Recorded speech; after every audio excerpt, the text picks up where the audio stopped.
তো গাইস এর মেন কিন্তু চমক থাকছে ক্যামেরা সেকশনে, কেননা ফোনটি কিন্তু একটি ক্যামেরা সেন্ট্রিক ফোন। Oppo কিন্তু তাদের রেনো সিরিজের দুর্দান্ত কিছু ফোন লঞ্চ করে দিল।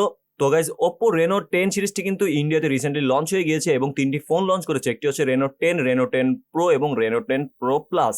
তো গাইজ আজকে আমরা কথা বলবো Oppo Reno 10 5G ফোনটিকে নিয়ে। ফোনটি কিন্তু খুবই ইন্টারেস্টিং থাকছে, কেননা ফোনটিতে খুবই অসাধারণ একটি ডিজাইন প্রোভাইড করা হয়েছে, তার পাশাপাশি একটি খুবই অসাধারণ ডিসপ্লে এবং খুবই অসাধারণ ক্যামেরাও কিন্তু প্রোভাইড করা হয়েছে এবং পারফরমেন্সের দিক থেকেও কিন্তু অনেক ভালোই স্পেসিফিকেশন রয়েছে। তো সব মিলে আজকে আমরা ফোনটি সম্পর্কে ইন ডিটেলসে জানবো। তো ফোনটি সম্পর্কে বিস্তারিত জানতে হলে অবশ্যই ভিডিও সম্পূর্ণ দেখবেন। তো গাইজ চলুন ভিডিওটি শুরু করা যাক।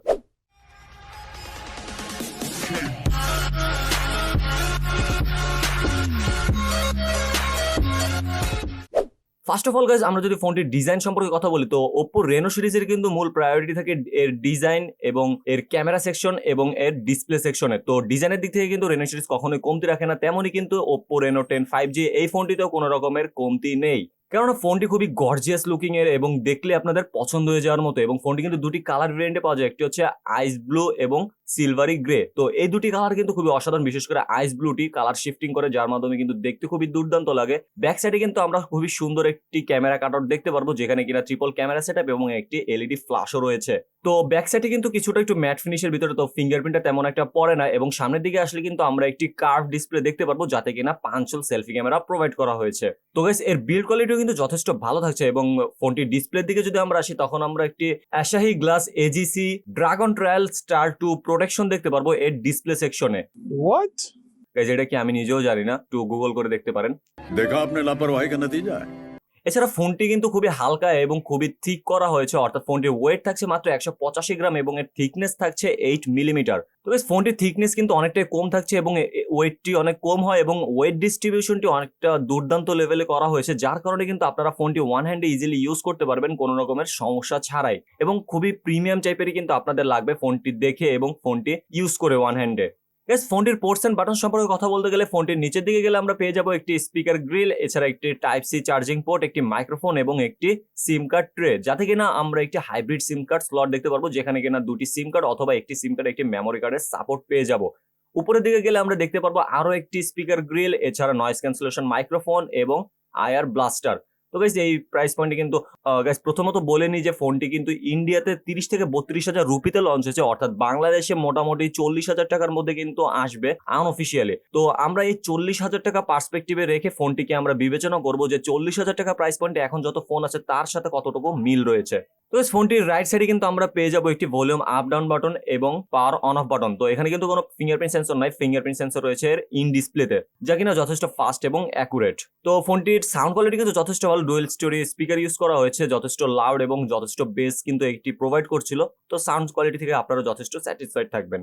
এবার যদি কথা বলি ফোনটির ডিসপ্লে সেকশনে, এখানে কিন্তু খুবই দুর্দান্ত একটি ডিসপ্লে প্রোভাইড করেছে, কারণ ফোনটিতে 6.7 ইঞ্চিসের একটি 3D curve full HD plus এর অ্যামোলেড ডিসপ্লে প্রোভাইড করা হয়েছে, যাতে কিনা 1 বিলিয়ন কালার সাপোর্ট পেয়ে যাব, সাথে কিনা 120 হার্জের রিফ্রেশ রেট রয়েছে এবং HDR10 প্লাস এর সাপোর্ট, পাশাপাশি 950 নিটস এর পিক ব্রাইটনেসও রয়েছে। তার পাশাপাশি কিন্তু পিপিআই হিসেবে থাকছে 394 পিপিআই ডেনসিটি, যার মাধ্যমে কিন্তু আমরা যথেষ্ট ভালো একটি কালার কিন্তু দেখতে পারবো ডিসপ্লে থেকে। এবং যেহেতু একটি 3D কার্ভ অ্যামোলেড ডিসপ্লে, তার মাধ্যমে কিন্তু কন্টেন্ট গুলো দেখতে আমাদের খুবই আই ক্যাচিং লাগবে, অনেকটা স্যাটিসফাইড থাকবেন আপনারা এই ডিসপ্লে সেকশনে। যথেষ্ট সুন্দর কালার কিন্তু প্রোভাইড করছিল এবং ডিটেলসটাও কিন্তু যথেষ্ট ভালো। এবং ইউটিউবে আপনারা হাইয়েস্ট 4K 60 FPS এবং HDR10 প্লাস এর সাপোর্টও পেয়ে যাবেন কন্টেন্ট দেখার ক্ষেত্রে। এছাড়া ডে লাইটেও কিন্তু আপনাদের কোনো রকমের সমস্যা হবে না ফোনটি ইউজ করতে, যেহেতু 950 পিক ব্রাইটনেস রয়েছে।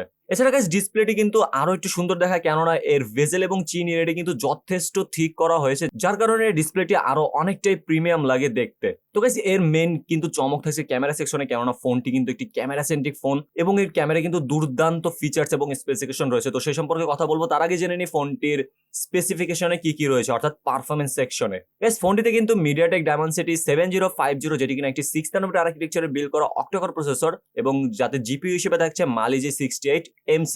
ফোনটিতে ওএস হিসেবে থাকছে অ্যান্ড্রয়েড 13 এবং কালার ওএস 13.1। গাইস এর ওএসটা কিন্তু যথেষ্ট স্মুথলি আপনারা ইউজ করতে পারবেন, কিন্তু কিছুটা ব্লোটার দেখা যায়, অনেকগুলো ব্লোটার কিন্তু আগে থেকে থাকে এবং আনইউজড অ্যাপসও কিন্তু আগে থেকে ইনস্টল করা থাকে, সেগুলো আপনারা আনইনস্টল করে নিলে অনেক ইজিলি কিন্তু ইউজ করতে পারবেন। এছাড়া ফোনটি কিন্তু 8GB 256GB ভেরিয়েন্টে ইন্ডিয়াতে পাওয়া যাচ্ছে 30 থেকে 32,000 টাকার ভিতরে। তো গাইস এই প্রাইস পয়েন্টে মিডিয়াটেক ডায়মেনসিটি 7050 কিন্তু আহামরি খারাপ কোনো প্রসেসর না, কেননা মিডিয়াটেক ডায়মেনসিটি 7050 1080 এর স্লাইটলি আপডেট ভার্সন বলা যেতে পারে। দুর্দান্ত ভালো লেভেলের একটি গেমিং পারফরমেন্স আপনারা পেয়ে যাবেন, অর্থাৎ পাবজি টাইপের গেমগুলো আপনারা লো টু মিডিয়াম সেটিংসে ইজিলি খেলতে পারবেন এবং যথেষ্ট স্মুথলিও খেলতে পারবেন। তো মোটামুটি ভালো একটি গেমিং আপনারা এখান থেকে পেয়ে যাবেন এবং এই গেমিংটিকে সাপোর্ট দেওয়ার জন্য কিন্তু এখানে 4600 mAh এর একটি বিগ ব্যাটারিও প্রোভাইড করা হয়েছে, যাতে কিনা 67 ওয়াটের ফাস্ট চার্জিংও রয়েছে। এছাড়া গাইস ফোনটি কিন্তু রিভার্স চার্জিংও সাপোর্ট করে, তো এর মাধ্যমে কিন্তু আপনারা খুবই ভালো একটি ব্যাকআপ পেয়ে যাবেন ওয়ান ডে ইউজেসের ক্ষেত্রে।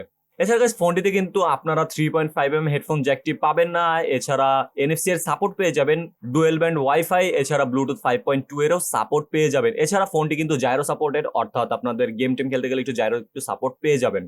তো গাইস এবার যদি কথা বলি ফোনটির মেইন অ্যাট্রাকটিভ সেকশন নিয়ে, তো সেটি হচ্ছে ফোনটির ক্যামেরা সেকশন। তো ফোনটির ব্যাক সাইডে কিন্তু আমরা একটা ট্রিপল ক্যামেরা সেটআপ দেখতে পাচ্ছিলাম। তো গাইস এইটা কিন্তু যেহেতু একটি ক্যামেরা সেন্ট্রিক ফোন, এখানে কিন্তু কোনো ওইসব হাবিজাবি কোনো সেন্সর ইউজ করা হয়নি। এখানে একটি হচ্ছে ওয়াইড সেন্সর, যেটি হচ্ছে 64 মেগাপিক্সেলের শুটার, এবং টেলিফোটো লেন্স রয়েছে যেটি কিনা 32 মেগাপিক্সেলের শুটার, যাতে কিনা 2x অপটিক্যাল জুম পেয়ে যাবো আমরা। এর পাশাপাশি 8 মেগাপিক্সেলের একটি আলট্রা ওয়াইড শুটারও রয়েছে। তো ওইসব 2 মেগাপিক্সেলের কোনো শুটার কিন্তু ওইসব হাবিজাবি শুটার দেওয়া নেই। এছাড়া ক্যামেরাটিতে কিন্তু আপনারা ইআইএস এর সাপোর্টও পেয়ে যাবেন এবং সেলফি ক্যামেরা হিসেবে আমরা 32 মেগাপিক্সেলের একটি শুটার পেয়ে যাব এবং সেটাতেও ইআইএস এর সাপোর্ট পেয়ে যাব। তো গাইস এই মেইন ক্যামেরার মাধ্যমে কিন্তু আমরা যথেষ্ট ভালো ফটোগ্রাফি করতে পারবো, কেননা যথেষ্ট ভালো ন্যাচারাল কালার কিন্তু প্রোভাইড করছিল। আলট্রা ওয়াইডেও কিন্তু তেমন কোনো কালার শিফটিং হয়নি, যথেষ্ট ভালো ন্যাচারাল টাইপের রাখছিল এবং ডিটেলসটা কিন্তু খুবই দুর্দান্তভাবে ধরে রাখতে পারছিল এবং নাইট কন্ডিশনেও কিন্তু খুবই সুন্দর ছবি এটি প্রোভাইড করছিল। তো ছবি কিন্তু কিছু কালেকশন আপনারা স্ক্রিনে দেখতে পাচ্ছেন, তো এই ছবির কোয়ালিটির কিছুটা এরকম টাইপেরই